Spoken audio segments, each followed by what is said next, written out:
Hi, everyone, and welcome to the Changing Tides podcast. In each episode, we invite guests to have honest conversations about their mental health journeys with the goal of destigmatizing mental health within the Asian American Pacific Islander community. Due to the nature of the podcast, we'll be discussing a variety of mental health topics and possibly triggering experiences. While we and the majority of our guests are not trained professionals, we encourage you to practice self-care while listening and seek professional guidance if you or a loved one is in need of support. With that said, let's start the episode. Hello, my name is Nguyen, and I would describe my mental health journey as a very winding path, much like a lazy river, but we all get there eventually.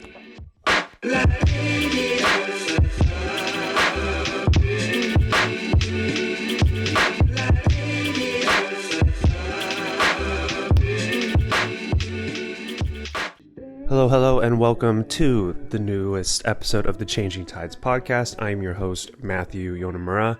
Thank you for waiting patiently if you have been waiting for these episodes. We got really busy with Ripple Effect, which we just hosted back in June, which feels a lot longer ago than it has been. This episode is coming out about a month after Ripple Effect, but Ripple Effect feels, like 2-3 months ago at this point. It was a great event. We had over 450 people attend.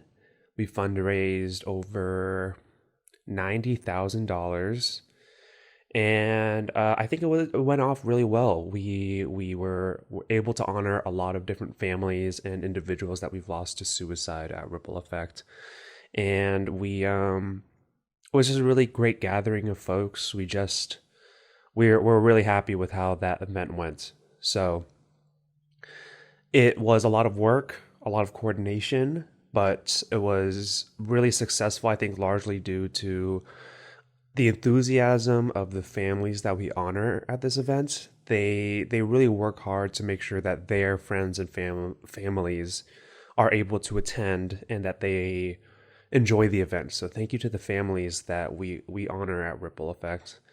And thank you to the volunteers. We have such a great volunteer basis that is so enthusiastic about working with us. We get some people who, this year especially, were first-time volunteers with Changing Tides. And they come across us or they follow us on Instagram, and then they reach out to volunteer. And upon leaving their shift or emailing afterward, people are always so enthusiastic about how much they enjoyed helping us out and wanting to come back. So this is kind of a long-winded intro, but I'm kind of just sitting here as I'm recording this and thinking back about the event and seeing all the people come together, both the attendees and the volunteers and the LTSC staff. It made all the sunburns I got worth it, because those sunburns I got at Ripple Effect were, oh boy, they did a number on me. But we're back recording the podcast. We're going to be, I'm pretty confident I'll be able to keep it consistent and we won't need to go on another hiatus for a little bit there. So welcome back if you're a longtime listener, and welcome if you're a first-time listener. I'm excited for you to hear this interview that I had at Little Tokyo Service Center because it was with a new hire. It was with, not super new, but they've been here since March, and I've seen a lot of growth since she started with us. One thing I want to make clear, because there's been a little bit of confusion, she is not my assistant. She is the Changing Tides Assistant Coordinator. So she just helps out with the program, and she's been doing such a great job. She's brought a lot of new ideas to the table, and she's worked hard, and we give each other little nudges here and there. But at the end of the day, I know that when it comes to the work, it's the work, and we set aside the silliness and we focus up, and she's been a huge help. So in this interview, you hear some of those nudges, but I enjoyed this interview because I was able to get to know her better and more about her story. And I'm just really excited to see what Changing Tides holds with both of us working together on this program. So with that said, I'm going to go ahead and let you hear this interview that I had with the Changing Tides Assistant Coordinator, Christine Nguyen. Christine, thank you for being on the podcast. You're welcome. Um, I want to talk first about this winding road like a lazy river that we all get to eventually. Why did you describe it as such? Because I feel like for life, typically people always imagine that there's a linear path of what you're meant to do regarding education, finding a career, starting a family. But in my opinion, it's more like a river. We all end up on the same path somehow, regardless of where we start. And some people might go a little bit faster, and they got a little bit of that turbulence. And other people, you're just kind of there for the ride, very much like myself, where we're just existing in the moment a lot of times.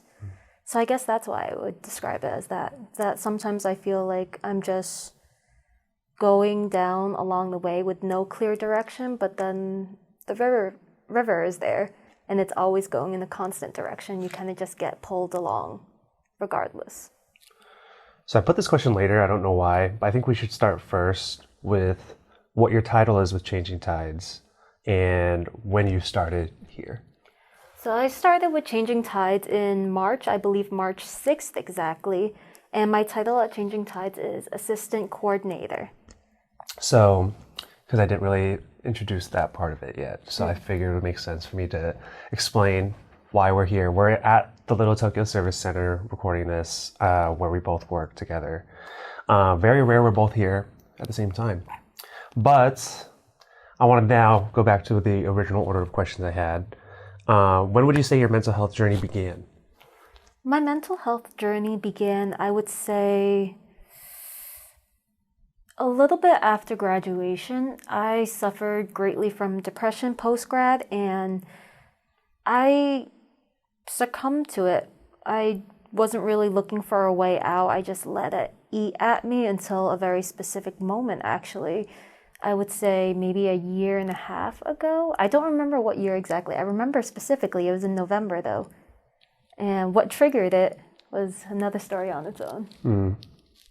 And when you say post-grad, this was college post-grad? Yes, college post-grad. So when you say you succumbed to it, like what was that like? Was it like, I think depression could take a lot of different routes, right? Was it just like the low energy? Was it socially? Like how did it like come to fruition, I guess? It was a little bit of everything. With post-grad, you realize that the one thing identifying you, being a student, is something you no longer have. You lose any sense of identity. And I wasn't someone who had any particularly interesting hobbies that I could pursue or have any exciting passions. I just worked to work. I attended school to attend school. So once I graduated, I felt like I had no purpose. And then it was also during the pandemic where everyone was laying off. It was hard to get a job. You didn't really get to see people. So it really started to affect my sense of self-worth very negatively. So just not knowing who I was, why am I here, what am I doing? And I just succumbed to it. I didn't try to fight it like other people. A lot of my friends recommended I try to go to therapy or get on medication, but I refused to, or I would say I would do it just to make them happy, but would never actually pursue it because I would think that I can get out of this on my own. This is just a little phase. Like I'll get through it once I do this, once I do that. But then you never actually do it. You just get stuck in that rut sometimes. Would you say there was a turning point, or did it kind of just naturally happen where you kind of found, I mean, we're still battling, right? It's the winding road, the river, but like, obviously, like you're working here now and there's been growth, right? So it's like, how did you eventually turn the corner? Was it gradual, or was there like a moment when you were able to kind of? I guess the moment that started my more healing journey was a very specific moment in November, actually, when I was dating someone who was a horrible person to me. He would just put me down, and then when I told him I wanted to improve myself and that if I were to do something, he can point it out to me and I wouldn't be offended, rather than be proud of me or anything like that, he said to me, "You're only doing this to make people like you." And for some reason, that really, really hurt. And it started my self-healing journey, I started reading this book by the book The Body Keeps the Score by Dr. Van der Kolk, and it kind of made me realize that a lot of my depression wasn't as self-imposed as I thought, but more so from trauma, and it kind of jump-started this whole healing journey. Also, when you said that that comment really hurt for some reason, I don't think it's for some reason. I think that's like a very hurtful thing for someone to say. So I hope you're able to get out of that situation soon after. No, he was a horrible person. Okay. You want to say his name? No, I'm just kidding. Okay, so I think to backtrack a little bit, because I know you didn't grow up in California, but like just for you to share your own story, where did you grow up and how did your environment impact your mental health, if you would say it did at all? So my growing up story was very all over the place. My parents had met in California, but they moved from state to state to state a lot, like having little businesses depending on where the market was. So I was born in Missouri, raised in California, and then sent with my grandma, and then sent back over to my parents. And at this time, they had moved over to the East Coast, where we lived in like Massachusetts, Connecticut, and then eventually Rhode Island, where they settled, bought a house, and had my brother. And I guess it did have an effect on my mental health, just because Rhode Island isn't very international, I'd say. Like, it's majority Italian or Portuguese families, and they're all like very like 5th, 10th gen or something. We did not have many Asian people over there, and of the Asian people in my high school, me and all my cousins, it was the only time in the world where you could ask a Vietnamese person with the last name Nguyen if you guys were related, and we had to say yes. And Wait, what do you mean you had? What do you mean? Because Nguyen is such a common last name that usually if you ask like, oh, I know so-and-so Nguyen, are you guys related? You'll be like, no, that's like kind of racist. Yeah. But like now, I had to say yes because they're all my cousins. Oh, like it's the rare occasion where you actually are. Yes. Okay. Yes. And being as there was no Asians there, it did affect me mentally growing up because I wanted to be white. My idol growing up was Ashley Tisdale. I wanted to be a blonde white woman growing up. And in high school, I even made fun of myself for being Asian, beat them to the punch. And I would call myself the chink. I would just use all those derogatory terms towards myself because I wanted to fit in, and that's kind of how you did, by making fun of yourself for being the other. And it's only until I moved to California and was surrounded by like-minded people and like-cultured people where I kind of realized, like, hey, that's not really a great way to live life, putting yourself down for others' comfort. Mm-hmm. So when did you move to California? And I guess, was it instant when you realized like you didn't have to beat people to the punch with the joke? And like, I guess, when did you, or I guess before I even get there, how did you kind of reclaim comfort and pride in being Vietnamese? Pride in being Vietnamese specifically is something that is a lot more recent for me. I would say within the past year or two. Prior to that, I had pride in being Asian, but even within like the Asian community, Southeastern Asians are very often put down. So being Vietnamese, Cambodian, Laos is seen as the poor Asians, like the ghetto Asians. And it's the East Asians like Japanese, Korean, and Chinese that are highly desired. So even though I did leave the East Coast and stop being the punching bag, I was the punching bag in a different way in California, where thankfully, like, my high school was majority Vietnamese, so it wasn't very culturally. It was more just my own personal self-worth, I'd say. And then in college, then that became a bigger issue of being Vietnamese because everyone else was Chinese, Korean. They were the rich Asians. I was the jungle Asian. So I just kind of always going to beating them to the punch, basically. So I thought you moved to California for college. It was before that. Before. So, okay, so when did you move to California? And I guess how did that change, either positively or negatively, your mental health? I moved to California at 15 years old by myself. My parents still lived in Rhode Island. And then I moved over here with an uncle and aunt who lived over here with their son. And I'm not sure how it affected my mental health because back then I was much in denial about my own mental health, that even though I did suffer from really bad social anxiety and depression, I kind of thought I was making it up and it wasn't as bad as to be clinically diagnosed or anything. So I'm not sure how I would say it affected my mental health. What was the move like? Because obviously the Asian population is larger. So was there any other like culture shock or just like things that you noticed when you moved back? Because how old were you when you moved? Because I know you were raised in California. So like when you came back and you were kind of more aware of things, what was the change that you saw compared to like Rhode Island? Well, when I say raised in California, I mean literally for like a year or two. So I was in the East Coast for a majority of my life. Got it. And it was a big culture shock moving over to California, just being that, more people, more ideas. Rhode Island, I guess it's like a little bit more homogenous since it's like all a similar type of people. And then over here, I was exposed just to a lot of new ideas. I had boba for the first time. I didn't like tea for a while. I finally started eating sushi. Like I became more Asian when I moved to California. Prior to that, I was very much like eating pasta. Like our idea of going out was going to Friendly's, which is basically the Rhode Island equivalent of like Applebee's or something. Well, that's fire though. Yeah, so going to Korean barbecue, hot pot, like all the basic California stuff was something I wasn't used to. And I felt very uncultured sometimes. I felt like I was the little dumb hillbilly sometimes. Really? And not to mention, people made fun of me for my accent too. Really? Because I had an East Coast accent. Oh, really? Yeah, because Rhode Island, like Boston, we drop the R's when we speak. Like pack the can, have it yad.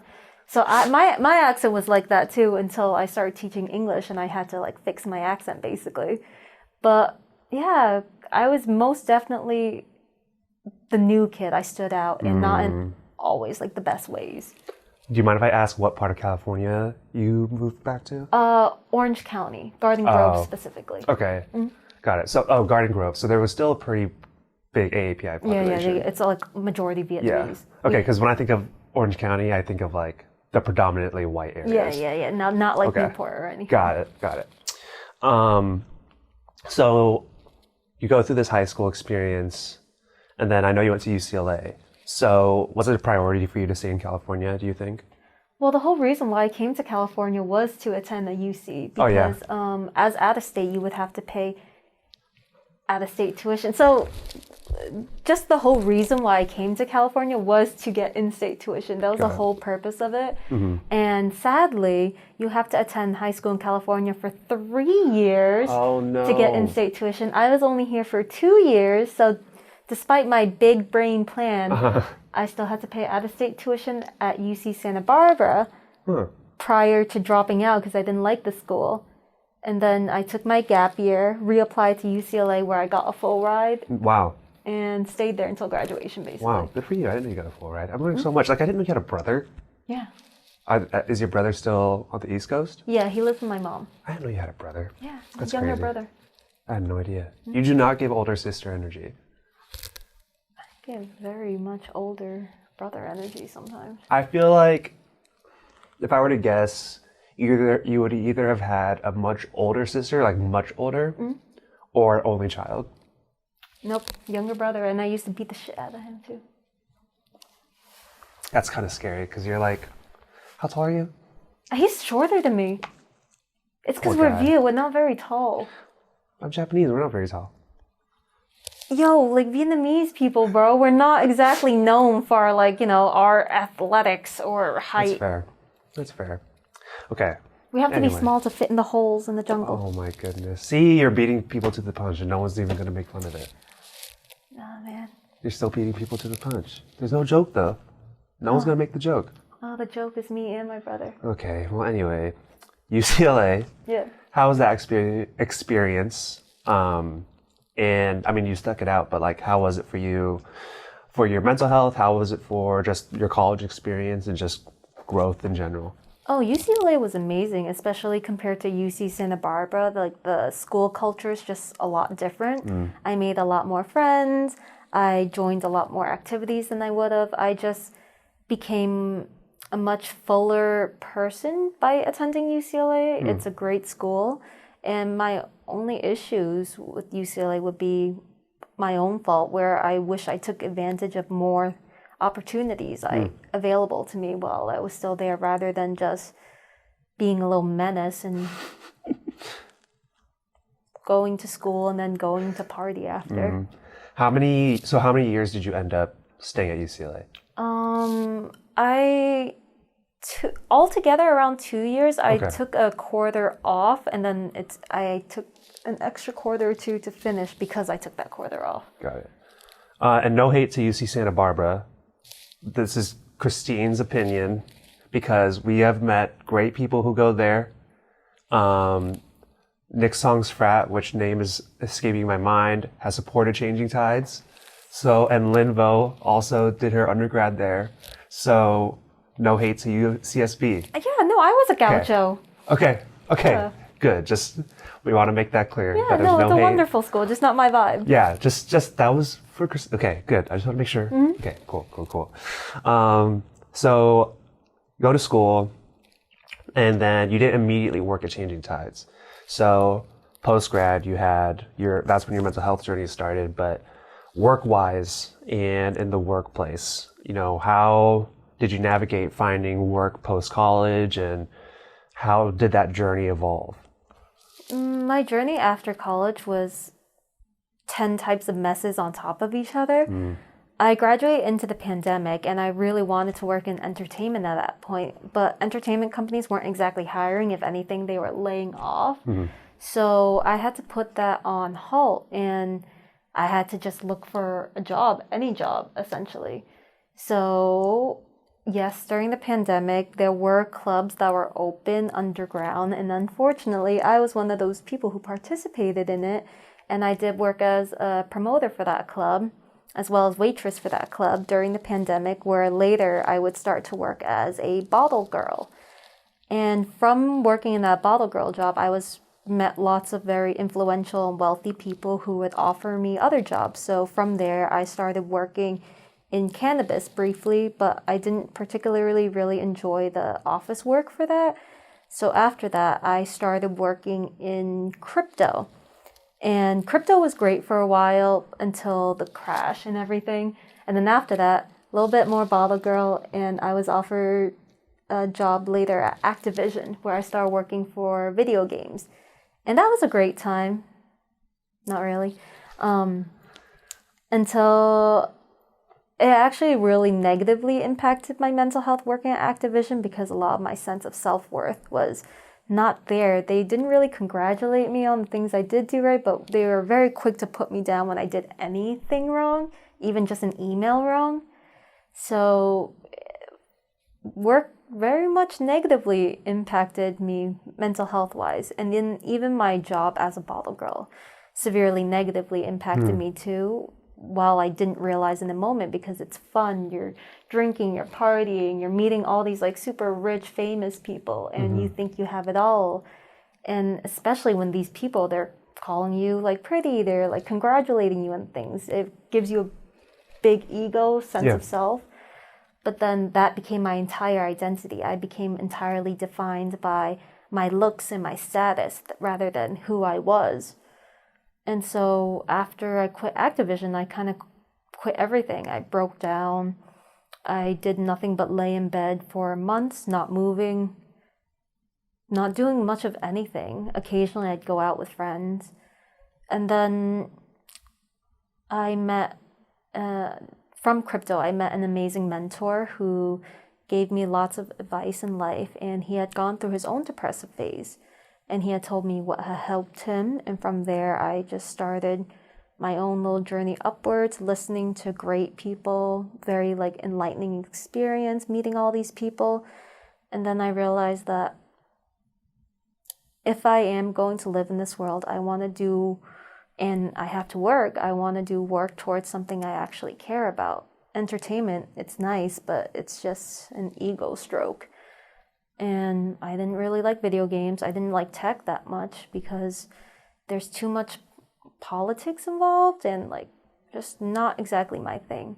So I wanted to work specifically for a nonprofit for either mental health or women's health, such as a women's crisis shelter.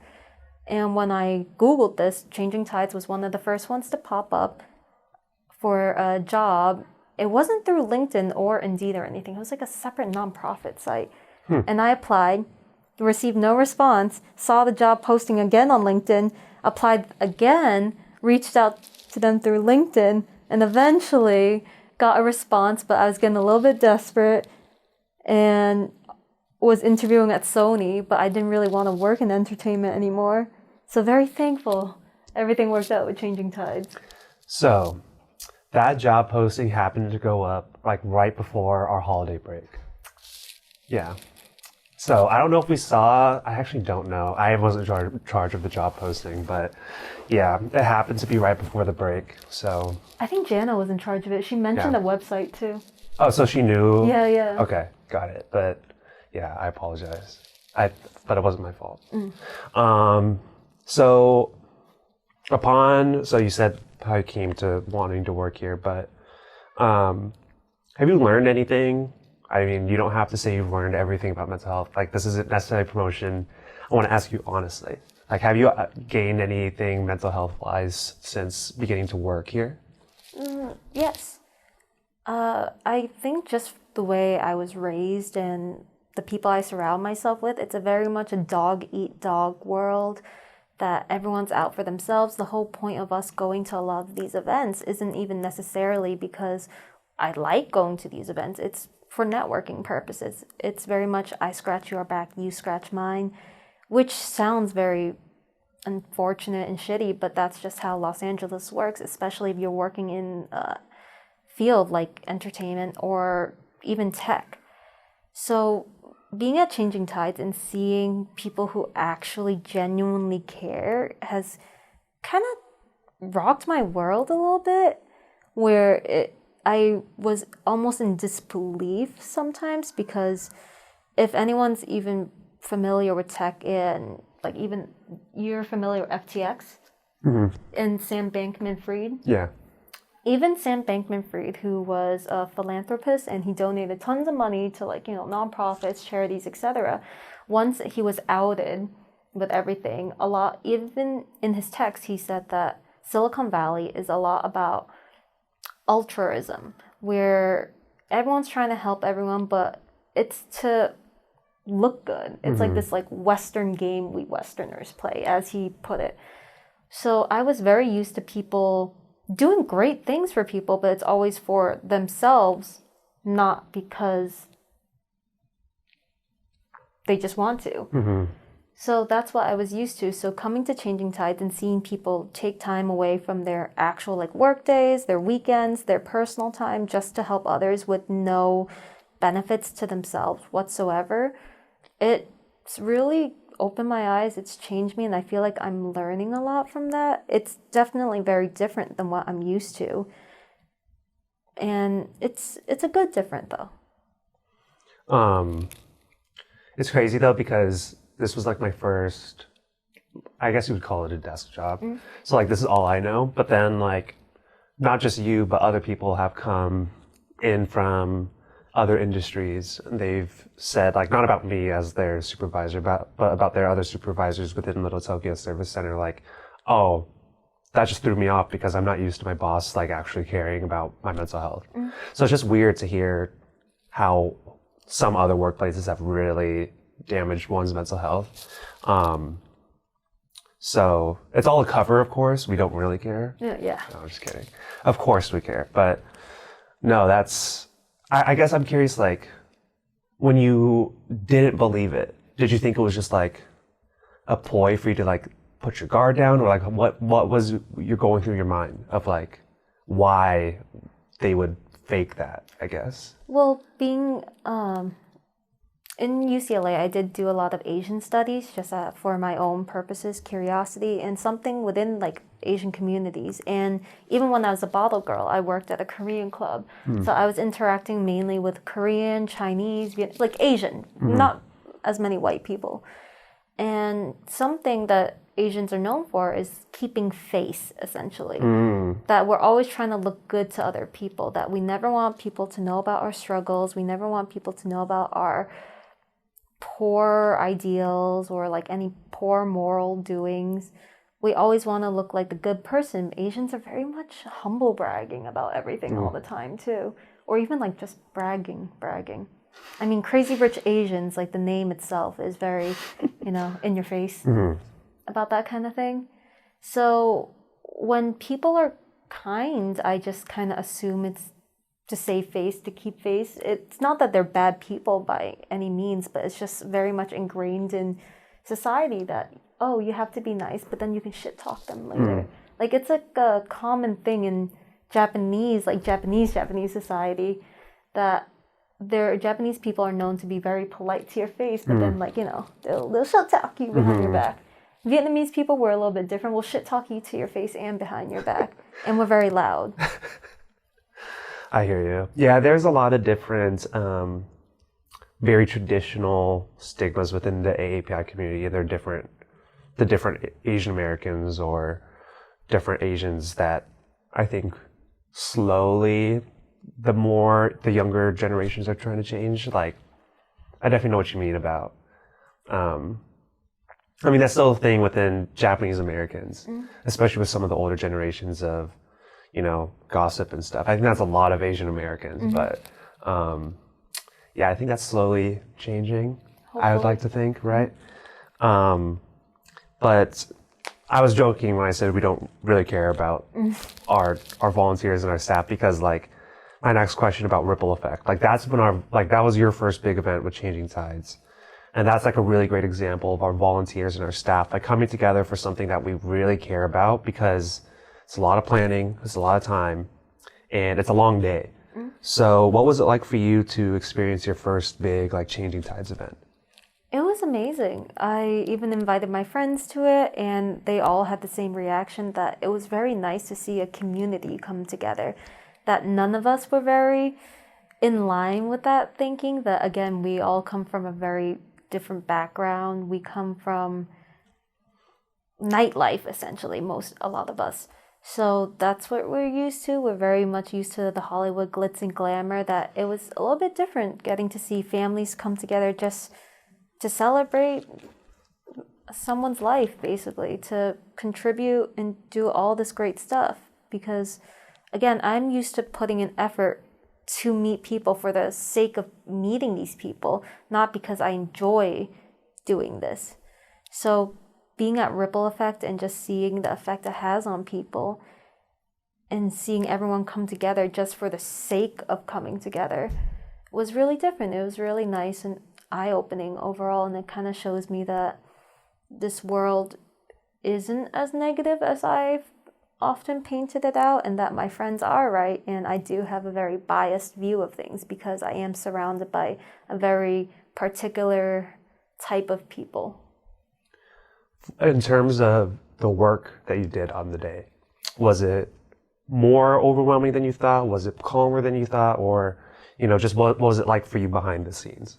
Behind the scenes, it was fine. It was what I would imagine it would be, like logistically too. And I wouldn't say it's too overwhelming or like not overwhelming. It's perfectly fine. And of course, you get like little moments of panic, but otherwise, it was great. You seem very calm. So you did a good job. At least, I don't know what you're feeling internally, but you did a good job of at least keeping calm outwardly, which I think like in a leadership role, yeah, you did a good job. So we're coming towards closer to the end. I have like silly quickfire questions at the end, but how do you care for your mental health when you're in times of lows or anxiety or stress? So I am on at least 3 different types of medication, so I might not be the best person to ask because by default I am very calm nowadays just because Lexapro hits. Oh, it does. It really does. It really does. Like I flew on a plane last month or something, and it dropped, and my heart did not skip a beat. Really? Yeah, I felt great. I felt great. I still feel great, but yeah, I'm medicated, so. But if I wasn't, and I felt an overwhelming sense of emotions, and I had to consider my mental health a little bit more, I would say that I have a very bad habit of just completely shutting down where I won't answer any calls. I'll just be in my room alone. Like no one can reach me, including my own parents. The only person who will be able to reach me is my roommate, and that's only because she lives with me. And during those moments is when I recharge, and it's very much its own valley of like uphill, downhill battles. And during that time is when I kind of, ruminate, hurt myself a little bit, but then eventually get back up on my feet and then leave the room and integrate back into society. I think, when you said like you don't feel any stress or anything, I think that's how a lot of people go through this world. 'Cause I'm like, do you literally mean no stress, or it just takes a lot more to get you stressed out? Oh, well, without medication, I get stressed, but I kind of ignore it, but it builds up, and like eventually I have a blow up point. But then on medication, it's a lot easier for me to detach from my emotions and recognize why do I feel that way, and then counteract the problem rather than try to fight the emotions itself. So I've made a lot of big steps in my mental health, and being able to step away from the negative emotions associated with stress is one of the really big aspects I'm proud of. I think you're just explaining healthy coping, which is, I think, so I think you are a good person to ask. But like outside of work, like how do you unwind? Like, do you like to just chill? Do you go out? Like, what do you do to kind of blow off steam, I guess, like on a regular basis? I like to touch puppies, and I have been known to romp around K-Town nightclubs, but I am very fortunately sober now, so nowadays it's more so just hanging out with the girlfriends or going to events rather than just drinking your problems away, going clubbing, meeting people, because it's not always the savory type of people either that you meet in nightlife. Well, coming towards the end here, is there anything else I didn't ask or anything else you'd like to say before I ask some quick fire questions? No. Okay. If you could invite 3 people to dinner, dead or alive, who would they be? 3 people to dinner, dead or alive. 3 people to dinner, dead or alive. I'll throw in fictional as well. Do they all speak English? Or like will they speak a common language? Okay, well here's the thing. How many languages do you speak? Let's start there. I speak English, French, Vietnamese, and Japanese. So, I wanted you to flex that because it's really cool to me. But let's just, in this situation, they all speak as, you at least understand them all. They all understand each other, whatever language that is. Okay, so they all at least understand each other. Yes. Okay, so I would very much like to Sigmund Freud, Confucius, and Plato. Okay. What is something most people do not know about you? I'm not very picky either. Like, what are the things that you're like, no? I refuse to eat anything with onion. I hate the taste of cilantro because it tastes like soap to me. Oh, yeah, veggie. I refuse to eat raw, like, not always, but I don't like raw vegetables. Like, I don't like raw tomato. Like, I'll eat it in the soup or if it's cooked, but then not raw. And then I don't like chocolate with any fruit. Okay. I think it's really weird people that do that. And I need my fruit separate from dairy things. I get that. Yeah, no, like I kind of get that. Yeah. Like, I'm very particular about, like, how I have certain types of food. Don't eat onion? No, I That's hate in onion. everything. I know. I don't like bean sprouts either. So when I eat pho, it's just, like, meat and noodles. Well, there's onion in that too. Yeah, I take it out. Oh my gosh. Yeah. So you don't even like the flavor of onion? Like, I'll be okay with the flavor. I don't want to bite into any onion. What if it's like sauteed? Which kind of onion? The green or white? Like a white onion? No, not even sauteed. Wow, that's I'll crazy. spit it out. That's interesting. You've traveled a lot. Where is somewhere you have yet to travel to, but you would love to? Europe. I've always seen like a lot of these vacation videos of Hmm. Europe, and even though it can get a little bit nasty sometimes, I think it'd be fun to try just because I've been in every like big Asian country at Yeah. this point. I haven't really been anywhere else aside from Asia. No Hmm. Africa, no Europe. Australia only has one country and one continent. No, or I haven't even been to South America yet. No Mexico, Hmm. despite us living right there. True. But yeah, you've been like all throughout Asia, huh? That's cool. Um, what is a hidden talent that you have? Hidden talent. I really freaked my brother out by being able to move like my toes separately.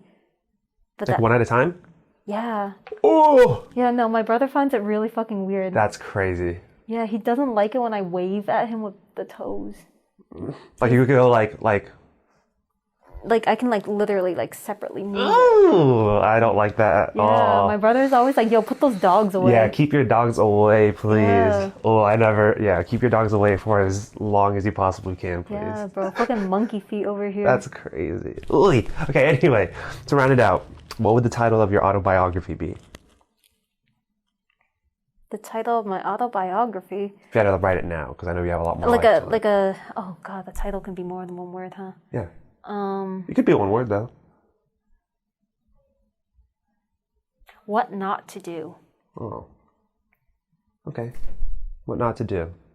Well, Christine, thank you for being on the podcast. Thank you for helping with Changing Tides.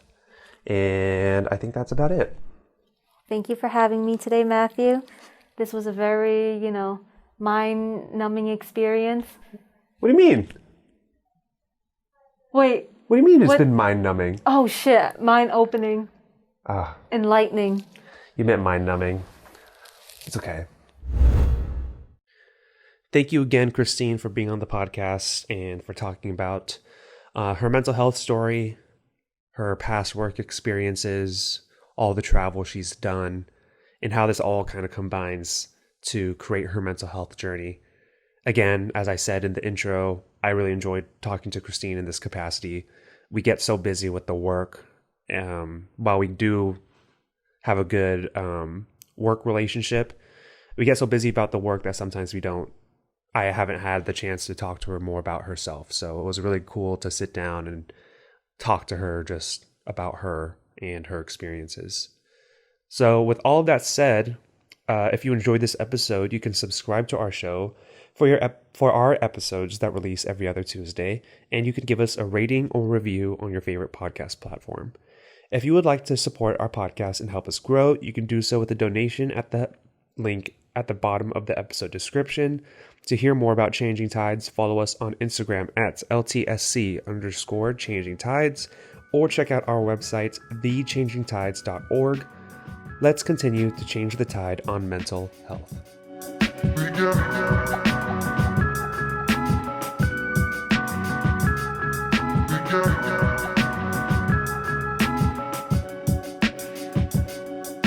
Yeah.